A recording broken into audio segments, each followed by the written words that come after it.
परिचय। हम अपने आसपास जिन वस्तुओं को देखते हैं, अगर उनमें से किसी का भी चयन करें तो उसे पदार्थ के रूप में वर्गीकृत किया जा सकता है। विस्तृत रूप में कहें तो जिन वस्तुओं को हम अपनी इंद्रियों से देख या अनुभव कर सकते हैं, उन्हें पदार्थ के रूप में वर्गीकृत किया जा सकता है। अतः हम कह सकते हैं कि हर वैसी वस्तु जो स्थान घेरती है और जिसका अपना द्रव्यमान होता है, पदार्थ है। केक का टुकड़ा, पत्थर, किताब, दूध, गुब्बारे आदि सभी स्थान घेरते हैं और सबका अपना द्रव्यमान होता है। इन्हें पदार्थ के रूप में वर्गीकृत किया जा सकता है। पदार्थ की 3 अवस्थाएं हो सकती हैं: ठोस, द्रव और गैस। उद्देश्य: इस पाठ के अंत में आप निम्न करने में सक्षम हो जाएंगे: पदार्थों के प्रकार समझना, पदार्थों की अवस्था पहचानना, तापमान या दाब परिवर्तन होने पर पदार्थों की अवस्था किस प्रकार परिवर्तित हो सकती है, विभिन्न गतिविधियों द्वारा ऊर्ध्वपातन और वाष्पीकरण प्रक्रम के बारे में सीखना, पदार्थों का भौतिक स्वरूप। सभी पदार्थ का निर्माण सूक्ष्म कणों से हुआ है। ये कण इतने सूक्ष्म होते हैं कि इन्हें नंगी आंखों से देखना संभव नहीं है। इन सूक्ष्म कणों को अणु नाम दिया गया है।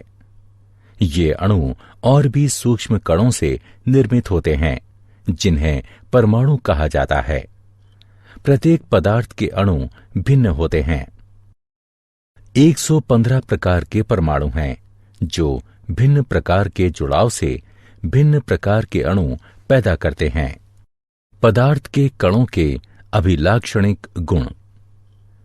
पदार्थ के कणों के मुख्य अभिलक्षण अधोलिखित हैं। पदार्थ के कणों के बीच रिक्त स्थान होता है। पदार्थ के कण निरंतर गतिशील होते हैं। पदार्थ के कण एक दूसरे को आकर्षित करते हैं। पदार्थ की अवस्थाएं। पदार्थ 3 प्रकार के होते हैं: ठोस, द्रव और गैस। ठोस का आकार और आयतन निश्चित होता है।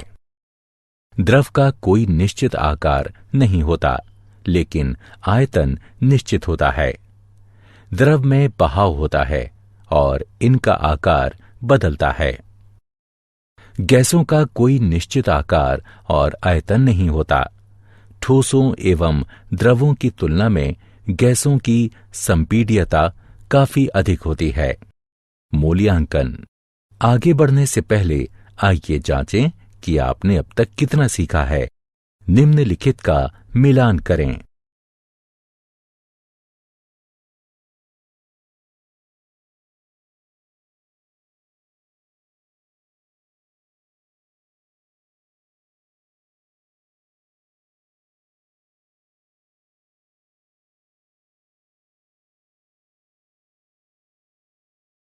तापमान का प्रभाव।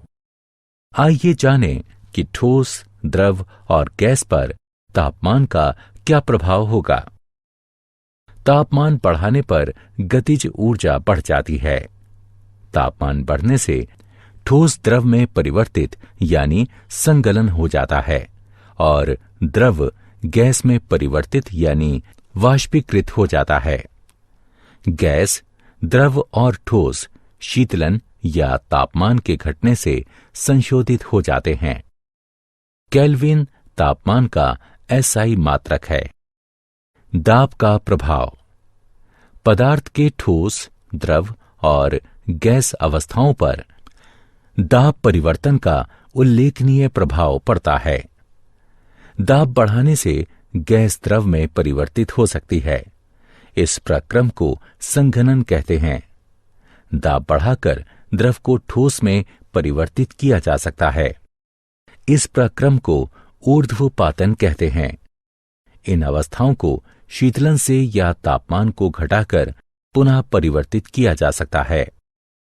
क्या आप जानते हैं, हमारे ब्रह्मांड में कुल मिलाकर पदार्थों की 7 अवस्थाएं हैं। गैस से ऊपर पदार्थ की चौथी अवस्था प्लाज्मा है। प्लाज्मा आयनित गैस है। ये एक ऐसी गैस है जिसे एक बिंदु तक अत्यधिक गर्म करने पर इसके कुछ इलेक्ट्रॉन अपने केंद्रकों से टूटकर दूसरे केंद्रकों से जुड़ जाते हैं। तारे प्लाज्मा से बने हैं और आग प्लाज्मा है। प्लाज्मा से ऊपर पदार्थ की 5वीं अवस्था किरण है। किरण और दूसरी पदार्थ की 4 अवस्थाओं में अंतर यह है कि ठोस, द्रव्य, गैस और प्लाज्मा के कण हर दिशा में गति करते हैं, जबकि किरण के कण तालमेल से एक दिशा में गति करते हैं। इन 5 पदार्थ की अवस्थाओं से अलग एक अवस्था ऐसी भी है जो इन सभी अवस्थाओं से नीचे है। ये अवस्था है शून्य पदार्थ की अवस्था। शून्य पदार्थ की अवस्था BEC या बोस-आइंस्टीन कॉन्डेंसेट के नाम से जानी जाती है। यह सबसे ज्यादा संघनित सभी पदार्थों का संघनन है। सारांश। आइए हमने जो कुछ सीखा है उसे संक्षेप में दोहराएं। सभी पदार्थ सूक्ष्म कणों से निर्मित हैं। अणु का निर्माण अति सूक्ष्म कणों से होता है, जिसे परमाणु कहते हैं। पदार्थ 3 प्रकार के होते हैं: ठोस, द्रव और गैस। ठोस का निश्चित आकार और आयतन होता है। द्रव का आयतन निश्चित और आकार अनिश्चित होता है। गैस का ना तो आकार निश्चित होता है और ना ही आयतन। तापमान की SI इकाई केल्विन है। दबाव